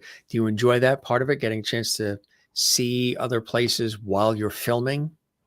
I do. I feel like you have so much, not only do you get to see the actual, state, country that you're in, um, but when you are shooting on location, I feel like you get so much closer to the cast and the crew, because to me it's like summer camp. Right. Adventure. You're all locked in together for those 2.5, 3, 4, 7 weeks, whatever it is. And you're all usually staying at the same hotel together. So then you're rehearsing at night together, you're all going to dinner, you're sightseeing on your days off. And so you build so much more of a community when you shoot on location. And I love it too, because as I'm sure you're the same, as when you're working from home, all those people that are working from home now, you can get so, oh, I'm distracted, I need to go clean this or do that, but when you're actually on set or you're doing something away from your home, you're just that much more focused and driven on just Yes. that, and the distractions are gone, which is good for me, because if I'm at my place, it's hard for me not to be like, oh, I need to clean this, oh, I should repaint that looks awful, just like little Got to things that fold the laundry, got to gotta put it fold the away, make the exactly. bed. I love Right. being in a hotel. You have a maid, you just order room service. Like, that's the way to go when you're filming for me. I A love lot it. of a lot of people said they gained all kinds of weight during the pandemic because they were home. Sure. So there was a lot of sitting, a lot of computer work, different things like that. And they can't figure out, why they gained this weight since the pandemic. And I think I was deducing the other day that what really happened was, they told us we had to be 6 feet apart from one another during it, but they failed to tell us that we needed to be at least 10 feet away from the refrigerator. There you go. Yeah, that's That's the that was the hard part. You're at that's home and you see all the snacks right there. Like, if I'm at home and I see food, I want it. I'm a snacker. Do you like Like, to cook? Do you like to bake? no, no, no, no. That's not my forte. Thankfully, Did you my see her boyfriend cooks. expression when I asked that? No, no, no, no, no, no. Jim, No, Jim, no, no, no, no, no, no, no, no. no, no, no. I crock pot. If I do Oh, any yeah. sort of cooking, Put it in there and let it go let for it go the whole day. mm, I just don't. That's just not my jam. I wish it was. I just don't have I do it to survive. Like, I cook to yeah. survive. I don't cook because I love it and I have the passion behind it. Like, my mom, great cook. Boyfriend, great cook. Thankfully, so So you're they keep me surrounded alive. by people They who keep me alive. Yes, absolutely. And they enjoy it, and so I just get to enjoy them enjoying it. which is the So which there is you go. which is the key. Yeah, Um, I how got about lucky. faith? Is faith big in your family? Is there like a faith foundation in your family? Yeah, being from the South, I grew up Southern Baptist. Yeah. So that's always been really, big in my family, is having a faith, and diving into the word and things like that. And when I moved out to LA, I was exposed to a lot of different denominations, which is so cool, because you just don't have a lot of diversity there. So I was able to learn a little bit about this and a little bit about that. And so now I'm more non-denominational now, but I still am very much into the word. And it's such a cool journey whenever you get to experience life in a different city than where you grew up, because you just get to meet different people and different cultures, and just be that much more well versed in a lot of different opinions and cultures and religions. And it's really cool for me. I think it's amazing that people have so many different religions. I think that's really cool, and to hear about how they grew up, and what's big for them, and what's what they don't necessarily care about, or what they really value. It's really neat. I'm very fortunate to live in a place that is very diverse. Which is great, exactly, right, because all Yeah. the different roles, and when you're taking on Yeah. a role, and you've taken on some roles that can be quite heavy, very emotional, emotionally draining. I mean, as Mhm. much as there's the comedic and the heartwarming, like, the Mhm. Christmas movies we've been talking about, and there's a few more we'll show, but, when you get into where you're really talking about somebody's story, and you're really, I was looking at your reel, and there's one where you're talking to the other woman, and you're in this bathtub, and you're Mhm. yeah, I forget what movie it was, That but was Danger in the Spotlight, I think. yes, that's the Mhm. one. Mhm. And I'm just like soaking it all up. I'm like, my God, you really got into the character, became the character. You really felt for her. It's at the part where you were talking about, how the industry sometimes pushes aside people who are incredibly talented, who've been doing things for a long time, who've worked hard, they've earned it, they love it, and then they are sort of taken, out of the game and replaced by somebody younger, maybe less experienced, whatever. And it's just the way you were describing that in the bathtub. It was really a riveting scene, and you were just so all in. And everything you do, you're so all in. But that was an emotional, a very deep scenario where a lot of people, regardless of what they do for a living, could identify with that feeling on many different levels, I don't doubt. Mhm. How are you able to create that zone? Like when I do what I do, television, radio, I'm in a zone. To me, it's like a sport. It looks, Sure. I look calm, cool, collected, easy, confident. Yeah. But inside, I'm aware of Yeah. everything that's going on. I'm like, Mhm. but it doesn't present that way, which is perfect. That's a plus. How are you able to do that zone, that sport, that focus, to be able to really wrap yourself into that character and become that character in the incredible way that you do? You do it beautifully. Well, thank you. That scene, I forgot about until you just mentioned it. That was actually one of those scenes that we were not planning on shooting that scene that day. And as you saw, it's a huge monologue. And something happened to where we needed to shoot it that day. Like we were going to lose that location. And so they came up to me and they're like, Anna Marie, can we shoot this scene? And at first I was just like, oh my gosh, no, like I was not ready. Like like I said, I like to come prepared. Like I'm ready for that day. Yeah, I've read the scene, but I don't memorize like I do a play or anything. I memorize, I'm familiar with the whole thing, but I memorize really hard just what I'm doing the next day. Because again, we're shooting like 30 scenes a day. So for me to do the whole thing, it helps me kind of, like you're saying, stay laser focused. Um, but that was one of those things where they threw it at me. And it kind of brought this magic to it because I was able to really just let go and just be like, I just have to trust that I know what I'm saying, that I've done my homework, that I'm really embodying this character. Um, and a lot of it was just trust. I had to trust that the camera was right because we only had, like, we were losing daylight, we were losing Right. Yeah. location. It was like it was just all these things. Everything. Yeah. And I just, like you were saying, I had to get in a game mode and be like, okay, Anna, you have to focus. You have to be in it. You know what you're doing. You know what you're saying. But everything in me wanted to like run away because I wanted to prepare and I wanted to be like the best I could be. And I just didn't, I felt like I couldn't. But that's when the magic happened. Yes. I just had to zone in and just be like, in present in the moment. I think a big thing about acting is just being present. And I had a fabulous co-star, Jessica Morris, who's one of my absolute best friends now. And she is such a seasoned pro. I could just look at her and it just like, just looking at her, everything else went away. I was able to just really talk to her. I felt comfortable around her. She's super easy to work with. I think that's nice. I also, not only just trusting yourself, but trusting the people around you, and being comfortable with them and present with them. But yeah, that was one of those scenes that kind of got magic and it wasn't meant to be that day.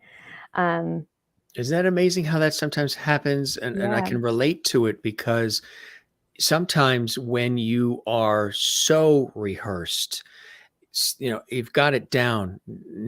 Don't open a window, don't change anything because I've got it down. I'm going to come in, right, I'm going to nail it. right. Sometimes, in a way, it can be a little not claustrophobic, but just you're just in this sort of Right. box type of A little thing. robotic too, Yes, it's kind of get. robotic, sort of, Mhm. and you got to do the rote thing. But here was a situation where this popped up quick. There wasn't as much time as normal to rehearse and get it down and have Yeah, weeks to rethink it and right. I'll play it this way or play it that way. It'll be dramatic or maybe I'll tone it down. You were thrown it and you had to get into the zone quick. It had to be all Anna Marie, really, dredging up what you were able to create on the spot like that. And sometimes that challenge. And like you said, you wanted to do everything you could to jump out of the bathtub and get out of Right. there. Right. But yet because you couldn't, and people were depending on you, and this was now all you creating it almost on the spot. Sometimes, and I know that from doing live television, live radio, live stage work, where so many things can go wrong, so many things Sure. happen, where you're thrown out there. Just go out there and say something, just do something, make magic, make it happen, bring it together, make it look like it was supposed to be. Yeah. Just please go out there and do something. The sets are falling. The other person is ill. We don't know what's happening. The equipment failed. The camera's down, whatever. And I've had that happen to me on every occasion, on television, radio, and stage.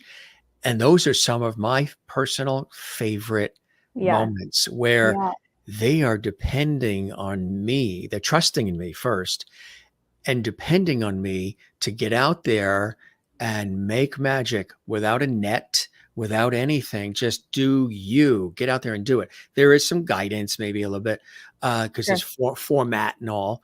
But with you in that case, I could relate to that because you were, like you said, tasked with. I love it even more, that scene, now that I know that you were thrust in there, and because that was brilliant what you were able to do. And that's a cool thing, you know what I mean? Yeah. It makes you grow as a person. It makes you grow as an artist. It's those moments that really see if you're going to sink or swim, right? In this industry and Or in the world. or in the bathtub, if I die. See, we didn't rehearse that line, folks. That wasn't rehearsed. We didn't. She ad-libbed that too. Yeah, we did. That was improv. That was great. Sink or swim. Great. But yeah, it's just those moments that it just really kind of justifies everything and why you do what you do and why you love it. And it's like, because you can just get out there and just forget about your ego and forget about everything that you thought you were going to bring that day. It just kind of it'll humble you real fast. It'll bring you right back. Right. Yeah. It'll bring you right back to everything. And it's so cool. Yeah. But I bet also, the producers and everybody on set that knew that you were thrust into this really appreciated that you pulled it off. You know what I mean? We gave her this very last minute and she nailed it and she pulled it off. It gets, there's a certain respect that's earned and an appreciation from those who are investing in you and banking on you to pull it off. And they have their vision and dream of how they want this to be, and you made the magic. It's kind of cool when you hear the feedback from them, right? No, absolutely. Yeah, because at the end of the day, they're the ones that hired you. They're the reason that you're there. They have this vision, They right? have the vision, and it's all about collaboration, and that you want to bring their vision to life. Also within your vision, so it's beautiful, like, collaboration that has to happen. And when they trust you with these moments, it's a lot. There's a lot of pressure, especially being the lead. You're there all day, every day, 12 hours on set, 7 days a week for 2 or 3 weeks. Like it's very intense. It very is. It's very much so intense. And yeah, it's not for the lighthearted. It's for those people that, as I'm working on too, you just have to let go. Speaking of that, how do you detach? Sometimes you'll hear stories where an actor or an actress got so connected to the character, so immersed in the character, in the role, that when they went home, they had trouble separating the two. They were so invested in this character's story. And if it's a true story too, even more, how do you detach from the emotional investment that is made when taking on some of the more serious characters and roles? It depends. It really depends. I think it depends on the role. It depends on the story that I'm telling. That's why they're more taxing and tolling to do, like, the more the drama, because it's like you're saying, like, you really do go home and you're just like, man, I just want a glass of wine and go to bed. Like, yeah, this I just want to be done. Like, you're just so physically spent and emotionally spent. But it really depends. Sometimes I am able just to be like, oh, it's a character, I'm done, I'm going home. And some not. It's hard to say. I'm not so much of a uh where I live, eat, and breathe that character 24/7, because I feel like everything needs to have rest. And you need to be able to put them aside for a bit, because if you're so wrapped up into it, sometimes it can become a little too overbearing, in a way, just with mixing it with your own personal life. Um, I don't know. That one's a hard question for me. It just depends. A lot of times I am able to turn it off, but sometimes, yeah, you just got to go home and go to bed. Right, and separate yourself, because you Yeah. you don't want to lose the essence of who Right. Anna Marie is, right? Right. Um, Right. and it's kind of like Kathleen in New York City asked, is it hard to let go of a character once you're done with a role?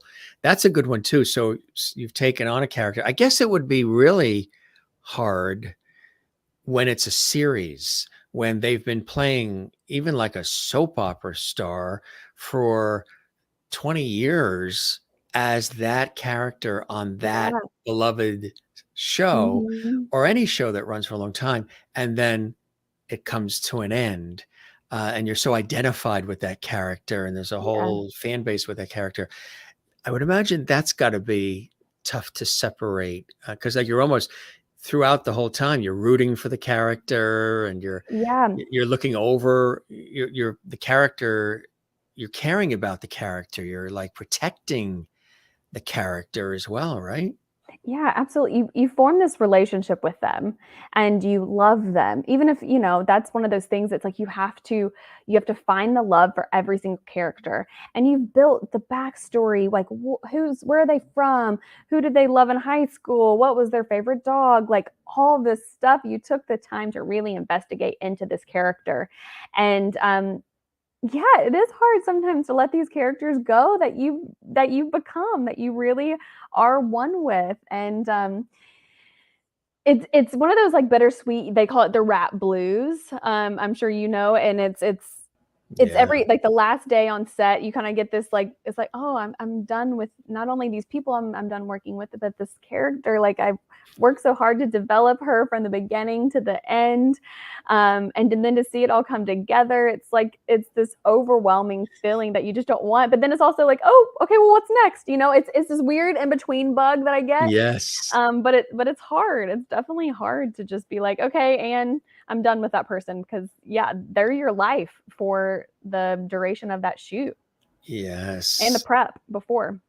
Right, exactly. Yeah. It's funny because when I've been on shoots, television shoots, live or what have you, I'm like one of the last to leave, because I'm pumped up, I'm excited, the Yeah. adrenaline's up and everything else, and it's over, it's done, it's a wrap, we did it. Especially if it's live, because there's something about the energy of live that's really exciting. Yeah. And I've done so much live, it just exhilarates me.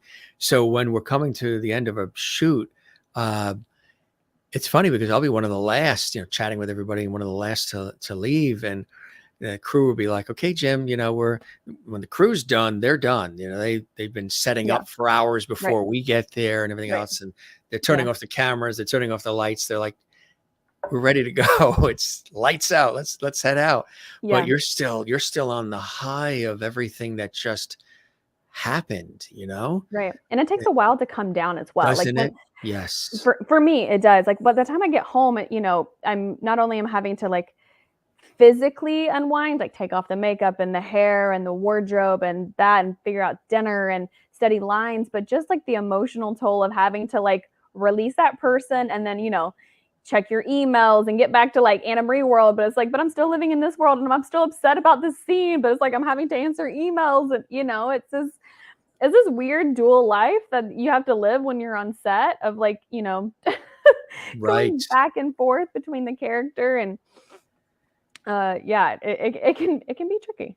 You ever have where, because I know sometimes some people have, some of the ones that have been doing it for years, like they are so attached to the character that they're like, well, I don't really think that she would do that, or I don't think she would really say that, or I don't think that that's how she would respond or handle it.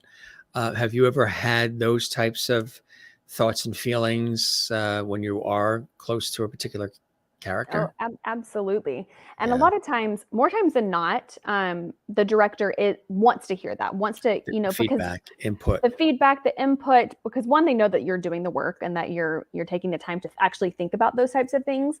But also, if sometimes they're the writer too, but if they are the writer, they might be a male and they're not thinking about it from a female perspective, or they're female, they're not thinking about how you personally would do this as this character. They haven't done all the deep diving. They've written everything, right? They haven't done all the backstory between every person. That's the Right. actor's job. So it is fun to come with those ideas, and sometimes they work, sometimes they don't.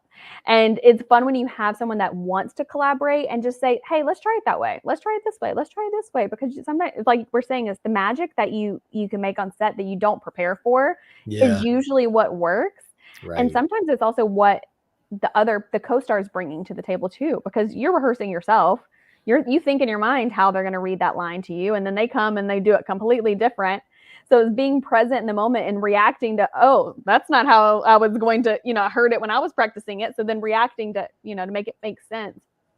And a Yeah. lot of times it's like you were saying, like not being over rehearsed and being able to just be present, be in the moment, and let it go. You did your research, you did your homework, your lines, but if something else presents itself in the moment, a glass falls, like acknowledge it. Talk about, you know what I mean? Like, oh, and then bring it back up or whatever it is, and staying in the character. Like sometimes that's when you get like the best moments and not breaking, but it's hard. It can get challenging. Yeah. Breaking sort of like that fourth wall and right. Yeah. Exactly. Yeah. But like you say, it can be some of the most incredible moments when that Yeah. happens, and it's how you respond. And sometimes when things happen, they like that even more than what the original thought was, and they'll keep that in, or they'll use that, or they'll rewrite something to include that in, which I think Yeah. is. I saw an interview that Howie Mandel, a comedian, did, and he was talking about he's got severe OCD, very very tough OCD, and how it's affected his life, dramatically in so many ways ever since he was a kid, Mm. and it's a harrowing story in certain respects because it's really dominated his life. But he was talking about how Howie Mandel has always had sort of like he would do these things with his hand, and he would go what, and like all of this kind of stuff. And it was, I think he was auditioning or something, and he was just doing this stuff because he does that normally when Right. he's not on set and he's not anywhere. That's just him. Those quirks are him. And they were like, what are you doing? What do you mean? What am I doing? What? Right. What am I? Right. They You're not said, even aware. we Yeah. we love that. We want that. So want what? Yeah. We want that, Howie. And that has become his part of his whole persona and his whole, they said, Yeah. let's run with that and let's go with that, which was really, sometimes that happens and you could never script it. Right. Yeah. Sometimes it's just bringing your authentic self. And that's Yeah. a lot of times I feel like there's this line between where do you create a brand new character and where can you just bring you that certain storylines make sense for you. If that makes sense. I don't know if that made any sense what I said. But No, it does. Yeah. it's what I'm talking in circles right now. I But love it. it's hard to differentiate what makes sense and what works. And if you can just be you and like just say it how you would say it. And sometimes, yeah, they just love that more because it's just authentic. And then creating a character and what you think they might do and what you think they might act like and have an accent or do something and they're like, no, this isn't working. Like we just want you. I feel like there's a lot of those actors that do them really well, like a Matt Damon Yeah. who's just, I feel like, authentically him, and he's able Right. to do all these different roles, but it still sounds like him. So you It's have still him. people like him, or you have like a Johnny Depp who transforms into people, and both are equally as brilliant. And some people, I feel like a lot of people are like, oh well, Matt Damon, he's just being him, but like that's hard. to Yeah. just be you. I feel like sometimes it's an easier escape to just be like, oh, I'm creating someone different because I don't want to be myself. Do you Um, prefer that? I prefer to just be myself and try to Yeah. bring a little bit of me into every character.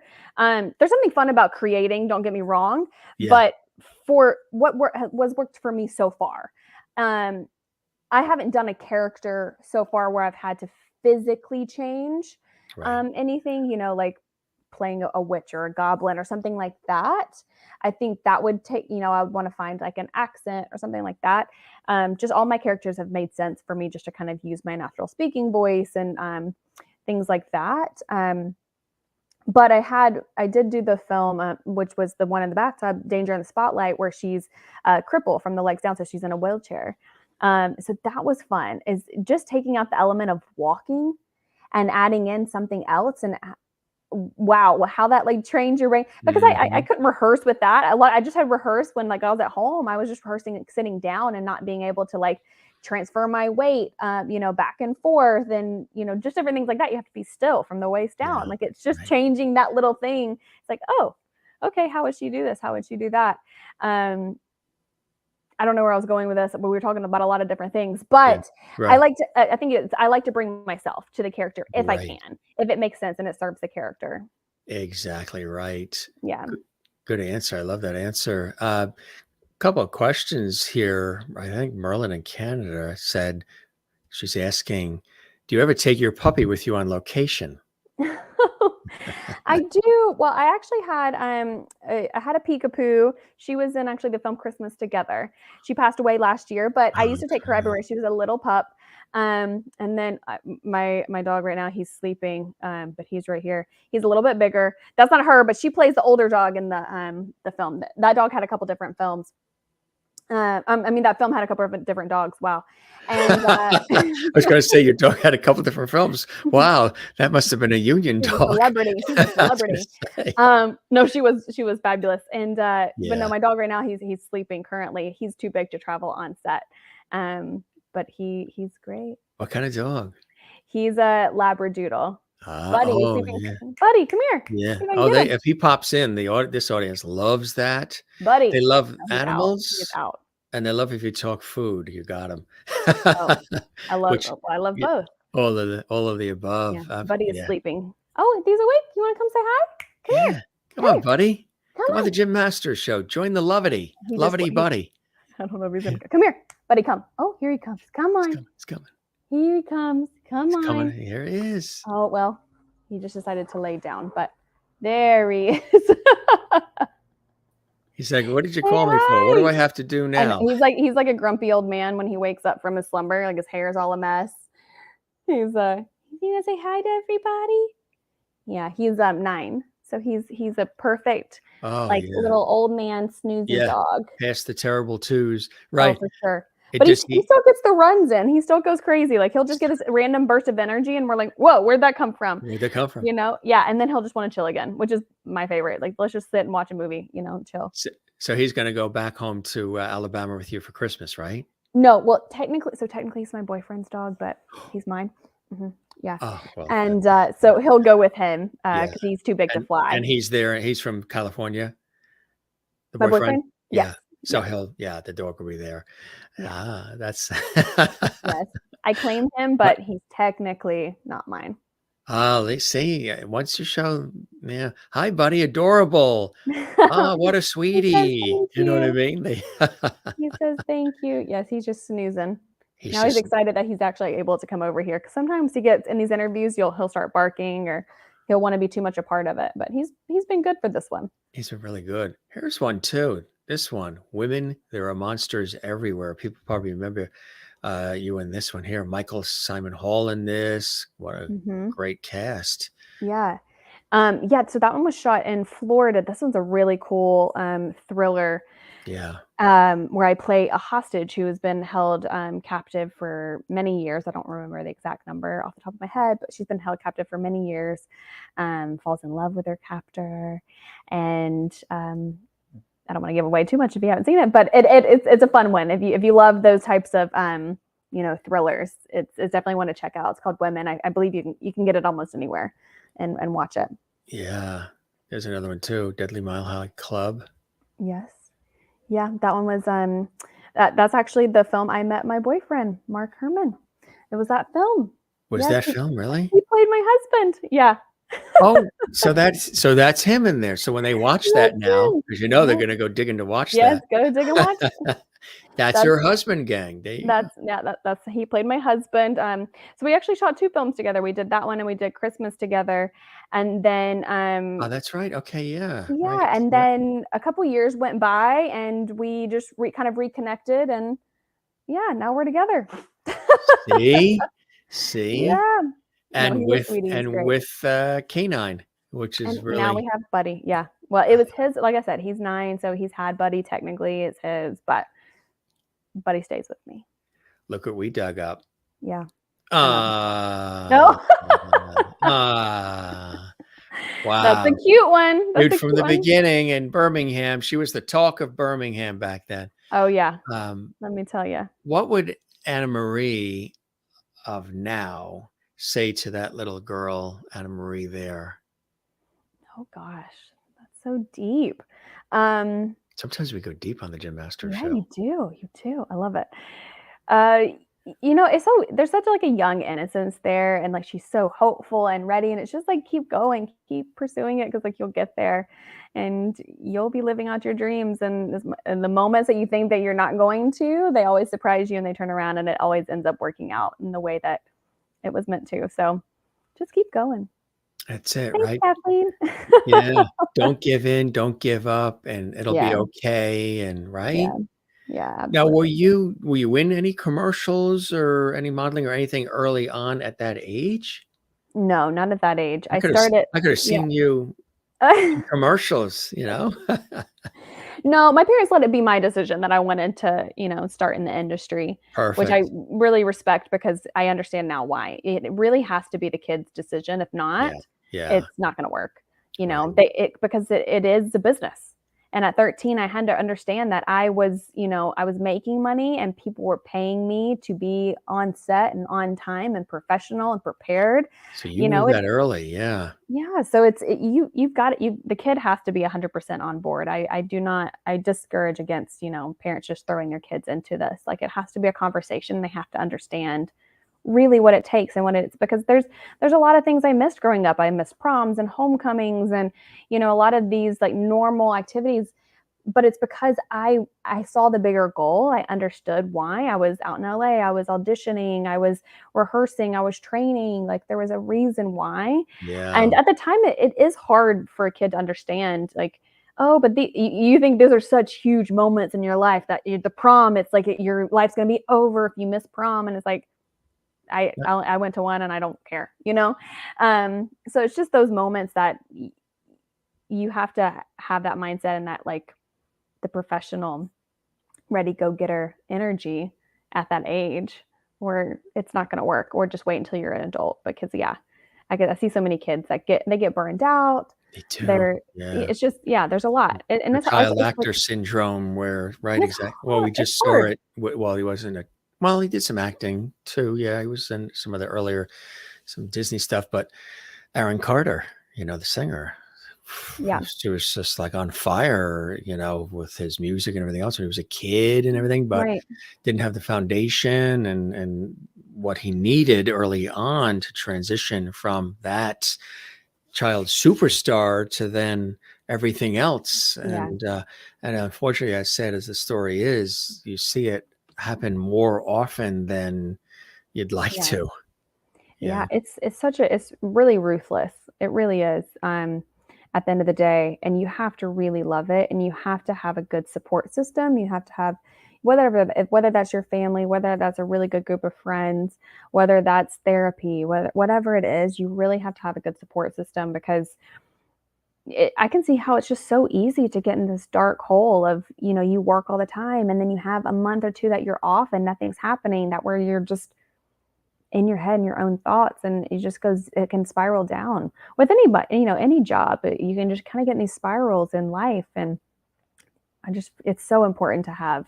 And like I said, thankfully I've had both of my parents are so supportive of this industry, they tell me to keep going. And those moments that you feel like you want to give up, they're like, you got everything. You just need to wait that one more thing. And then that thing comes, it's just having a little bit of faith, having that support system, and just being perseverant, If you were not acting, what's the plan B? What would be the other thing that really interests you? Oh Anna gosh.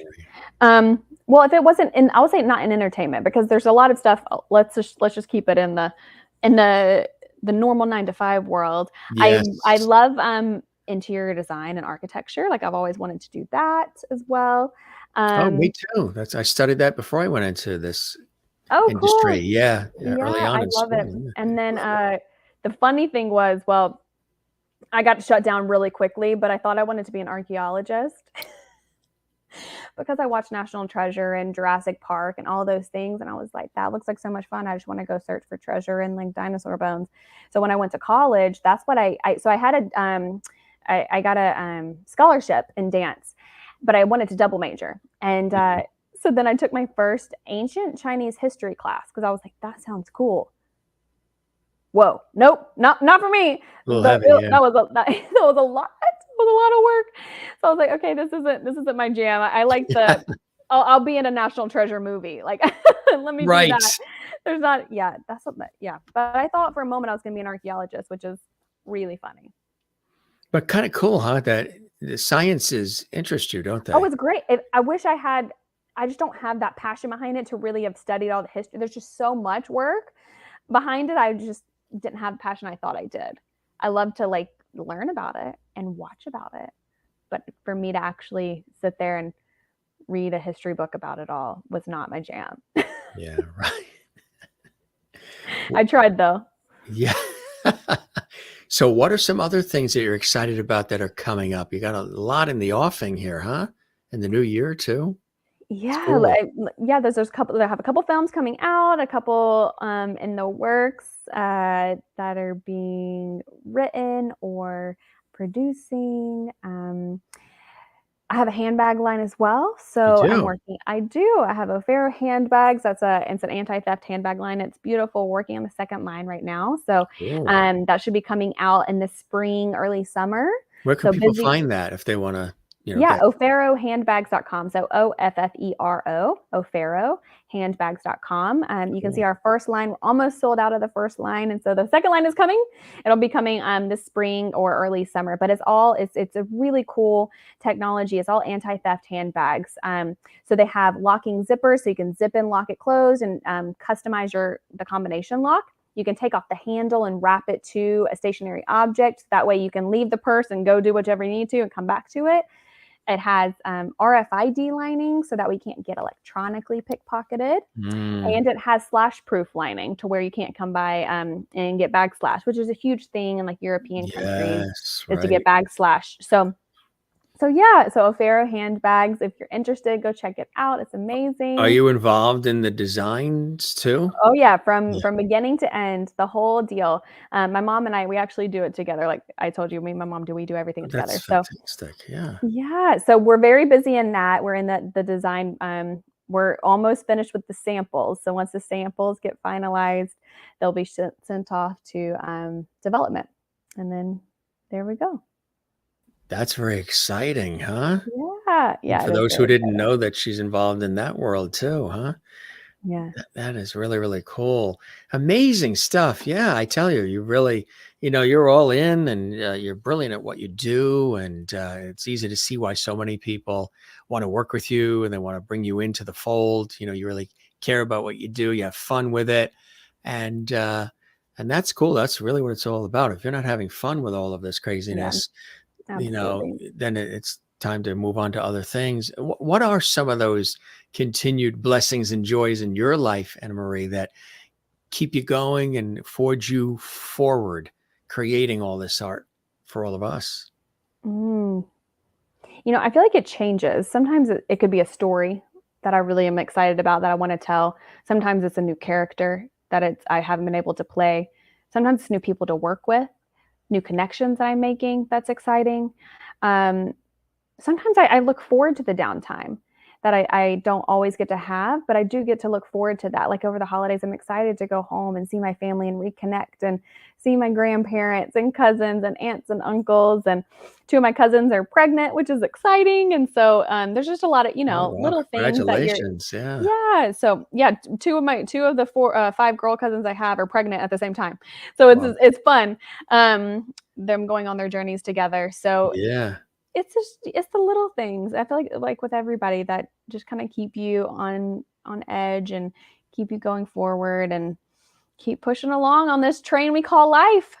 That's it. I tell you, this really has been fantastic, my friend. I really appreciate your stopping by the Gym Master Show. As I mentioned, we do not even really interviews. We call these conversations because I think conversations, the viewer at home or wherever they are around the world watching live or later, they feel invested. They feel like they're a part of this. And you and I, sort of put together and now sort of having a great tennis match and learning about each other and sort of plugging into each other through our various backgrounds and experiences and outlook on life. I really think it's been fantastic. Any final words about our conversation, about the show, or anything that you wanted to share with us, Anna Marie?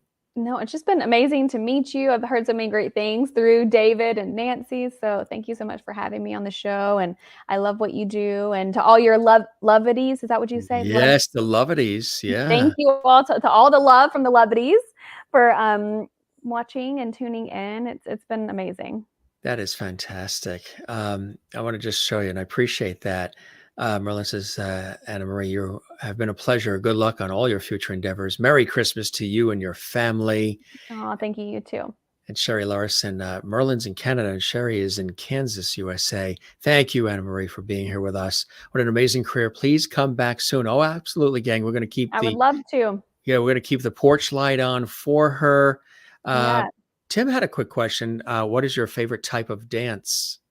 Favorite type? Good question, Tim. Probably hip hop or jazz funk.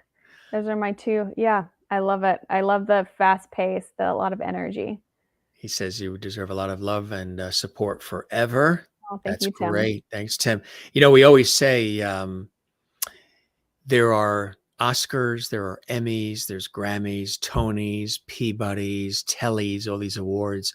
But once you are designated a Lovedy on the Gym Masters Show live, how does it, they've already said she's a Lovedy. And I was telling you that beforehand that they would. So you're a Gym Master Show Lovedy. You're now part of the Lovedy family. How does it make you feel? Most of the guests say their feet start to tingle on the bottom. Ooh, Your feet that's a good tingling? one. Yeah, my feet are tingling. I'm warm and fuzzy. I'm ready to go, like have a glass of wine and just chill for the night. Like I'm ready to go, One of You our just made guests my night. made the night. One of the guests said that they started actually levitating. Levitating? Levitating? That's exactly what he said. Levitating. Levitating. Oh, that's a good one. He was levitating. This No, was it's a great. blast, truly. You're really generous with the time. We really appreciate it. And of course, like you say, Nancy, we love her too. And it's a small world and getting smaller. You're always welcome here. And truly, hope the show met whatever expectations you had and that you enjoy the time with me as much as I absolutely have with you. I have. It's been so much fun. So nice to get to know you. Oh, you as well. You as well. And as my dad has always said, whenever anybody says something kind or nice to you, ask them to please put it in writing and address it management.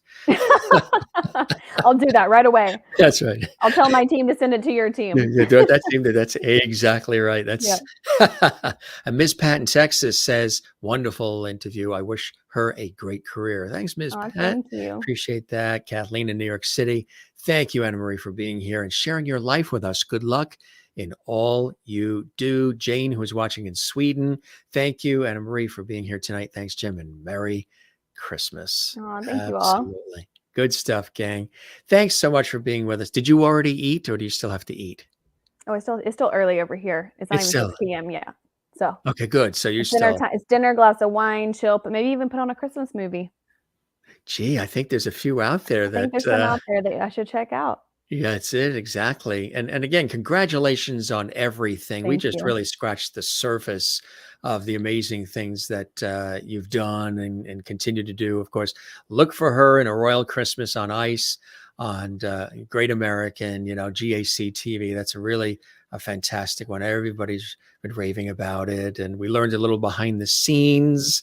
I mean, you're actually standing on, right? You're standing. That's on the ice. That's there. Yeah, that's He's real. holding you.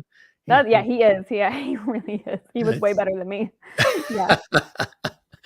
You're the best, my friend. Thanks again. Spread the word Awesome. about the Jim Masters show. I would absolutely Absolutely. love, there's folks you think would like to pop on as well.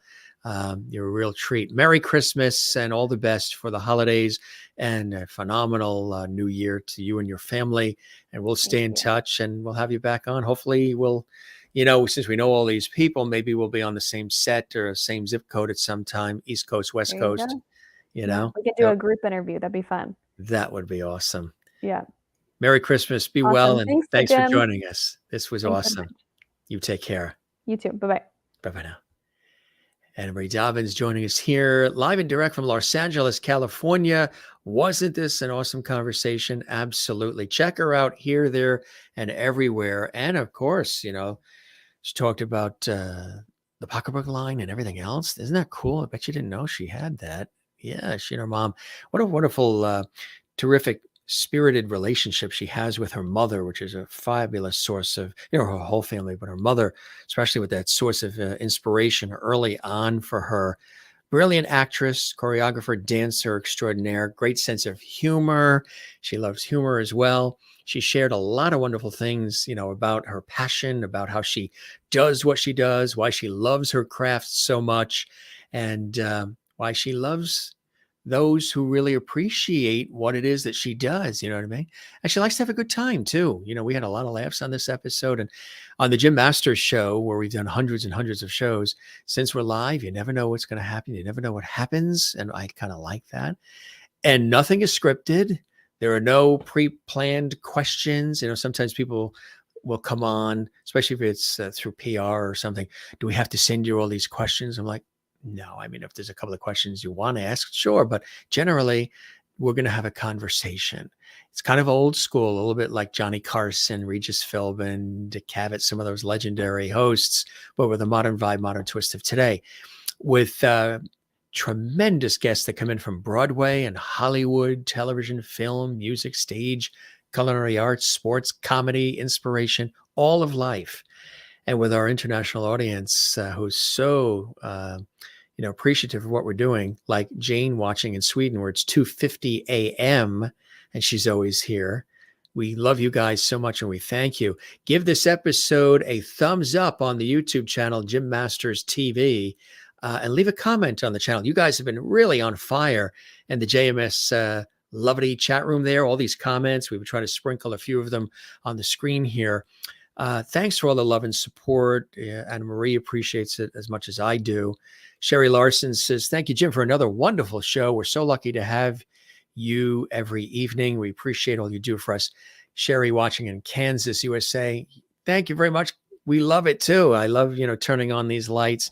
Today was a crazy day because we were pre-recording a bunch of material. And then I had 4 radio shows and had a television shoot at 7:30 in the morning. And then here we are with all of you. It's Anna Marie knows what I'm talking about. It's sometimes the days are stacked. And then, we're going away for the holidays to beautiful sunny Florida with our family to visit family there. And she's headed to Alabama to be with her family. And so there's a lot of stuff you got to get done. If you are somebody that wears a lot of hats and you're involved in a lot of different things, you got to dot a lot of I's and cross a lot of T's before you fly on out. And that's what we've been doing. That's this kind of week. But thanks for the great comments. You guys are fantastic. Really, it's been wonderful. Kathleen Walker in New York City. Thank you, Jim. Great show. Can always count on you to make me smile. Kathleen, I really appreciate that. That's really amazing. Remember when you and I actually went to the Rachel Ray show? We got to be on the Rachel Ray show in the city. Kathleen lives in New York. That was cool. Hopefully we'll be able to do that kind of thing again. That was just a lot of fun. You guys are the best. We really appreciate you. We thank so very much our very special guest joining us from Los Angeles, California. We appreciate her generous time. We're talking about Anna Marie Dobbins. Check her out, in all these different shows. Very exciting that she's working on a lot of cool things that are going to be coming out in the new year as well. And we really love that. Thanks so much for watching the Jim Masters Show, Entertainment Lifestyle Variety Talk Show series. We love all of you. And again, don't forget, gang, to spread the word about our show. It does take a village. Give this episode a like. There's a thumbs up like on the YouTube channel. Make sure you click the one that's pointed up, the up one, up with Jim Master Show, and leave a comment. And don't forget to subscribe to the YouTube channel. That doesn't cost anything. Doesn't cost a dime. You just hit that red subscribe button there, and that's it. And make sure you click the notification bell, because when you do, we'll send you alerts, notifications about all the cool episodes that are coming up. We're inching on almost 900 episodes in 2.5 years, which is unbelievable. We had Loretta Swit on, who starred in MASH, the series on CBS. They were on 11 years. She said they did 230 episodes. We're inching up on 900 at the time of this show. That's unbelievable. Yeah. Jane says, do you know what a bed is to sleep in, Jim? Because I'm always here, there, and everywhere. And Anna Marie can relate to that too, because sometimes, you work these, she was talking about 12-hour shoots, and I know what she's talking about. And do I know what a bed is? I've seen them on TV and magazines. We're going to hit the bed tonight. Don't worry. I'll get some good sleep. It's just been a very busy week, busy couple of years with everything going on and the pandemic and all. But yeah, that's the nature of this industry. You're here, you're there, you're there, you're that. You're flying on this plane, you're in this studio, you're in this location, but you love it. You know what I mean? If you're studied in it and you're experienced in it and versed in it, and it's something you're passionate about, don't ever give up on your dream as well, gang. If you have a dream, if you do something and you want to share it with the world, don't stop. Don't let anybody, and don't let the world stop you. Look at Anna Marie. She's been doing this since, she was a kid. She loves it. Her star is rising quickly. Really cool to see. And, very happy for her. And, I've been doing my thing for a while too. And I love what it is to keep doing, what I do and what I love. So, yes, I will be hitting the hay. I will be hitting the bed. I will be reintroducing myself to the bed tonight. Thank you for looking out for me, Jane in Sweden. I appreciate that loving concern. It's the same concern that mom has as well, mom in Florida. Are you eating right? Are you sleeping? Are you, moms will never not ask those questions. And I love it. I would never want mom to stop asking those questions. I think it's cool. Believe it or not, my sister and I always say, if our mother could get away with still making us Easter baskets and leaving them by the door in the morning, our mom would still do that. It's the kind of mom she is. Not just a mother, but a mom. Guys, you are really terrific. Thanks for all the lovity. As we always say, we don't say goodbye around here. We say see you later. Ciao, cheers, slancha, shalom, sayonara, buenos noches, hasta la vista. What else do we say? Cheerio, ciao, and take care. Auf Wiedersehen. Take care and be well. And thanks for joining us on the show. Love one another. Take care of one another. And don't forget to take time to love yourself. Take time for yourself. And the other thing we do before we go is we say, don't forget to relax. Yes, you guys are happy that I brought this back. Earlier episodes, I used to show this. Got this when we were on a family vacation in Newport, Rhode Island. It's relax. Don't forget to relax. Merry Christmas again. Happy Hanukkah. Happy Kwanzaa. Happy New Year. Stay tuned. More great episodes coming up. Fabulous episode tomorrow as well. And much, much more. Special Christmas show that's coming up on Saturday, and lots more. Thanks, gang. We love you. Thanks for all the great comments coming in. Yes, you got it. Relax. Maureen in Arizona says, it just doesn't get any better than spending the evening in Lovety Hall with you, Jim, and all of your amazing guests. You, sir, are simply the best. Thank you very much. How do we print? Is there a way we can print that out? We haven't figured out how to print these out. I want to print that one out and save it. You guys are the best. Ms. Pat in Texas, God bless, folks. To you as well. Good night and sleep well from Sherry Larson. Gang, if you missed anything and you'd like to see this again, what's the snack tonight? We already had one. We had a double chocolate muffin that was sent from a bakery, and it was very good. I had that about 5 minutes before I went on the air, and it was very, very good. It was a gift. We got sent it, and it was very good. So, give you a little boost of energy. You guys are great. Thanks for all the comments. We will be here. If you missed anything, all the shows are archived on a YouTube channel, Gym Masters TV, hundreds of them. You can binge watch all these great guests, all these great shows right here for you. Take care and be well. And we'll see you on the next episode. Okay, gang? We love having you here. It's always a treat. Thanks for stopping by the Gym Masters Show. We love you all. Take care and be well. And cheers.